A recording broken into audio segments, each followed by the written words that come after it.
L'intelligence artificielle se diffuse de plus en plus dans le secteur du logement, avec des cas d'usage de plus en plus nombreux, par exemple des algorithmes d'appariement entre demandeurs de logement et offreurs de logement, des algorithmes d'aide à l'attribution de logements sociaux, ou encore des solutions d'intelligence artificielle qui vont aider à la conception des bâtiments, des jumeaux numériques, de la modélisation 3D de futurs logements. Donc on a une vraie effervescence de l'intelligence artificielle dans ce secteur, comme dans d'autres.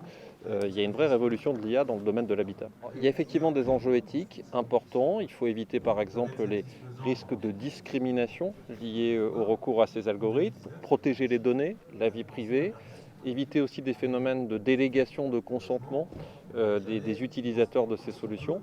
C'est pour ça qu'on a porté avec Ethikia une série de propositions qui ont été reprises dans le futur projet de règlement européen sur l'intelligence artificielle qui s'appliquera à partir de 2022 ou 2023 également au secteur du logement, avec des principes de régulation éthique de deux ordres.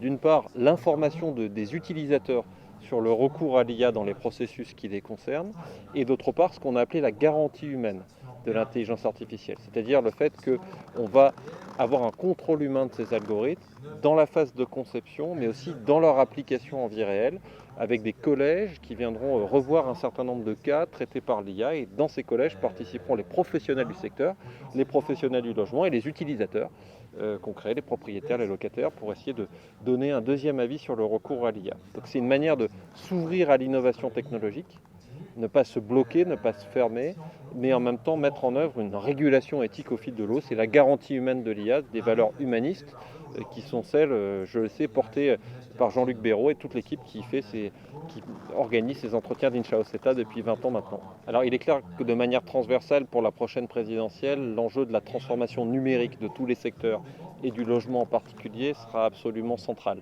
Ce qui est absolument clé, c'est que les acteurs du secteur du logement ne subissent pas cette transformation numérique, mais au contraire s'en saisissent.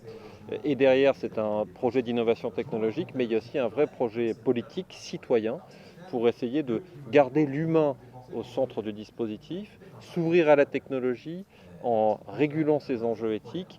Et voyez bien que la garantie humaine de l'IA dans le secteur du logement, c'est aussi un projet politique et je suis absolument convaincu que les acteurs du logement accompagneront cette idée pour diffuser l'innovation et la réguler éthiquement. L'information des citoyens sur le recours à l'intelligence artificielle deviendra à partir de l'entrée en vigueur du prochain projet de règlement européen sur l'IA une obligation.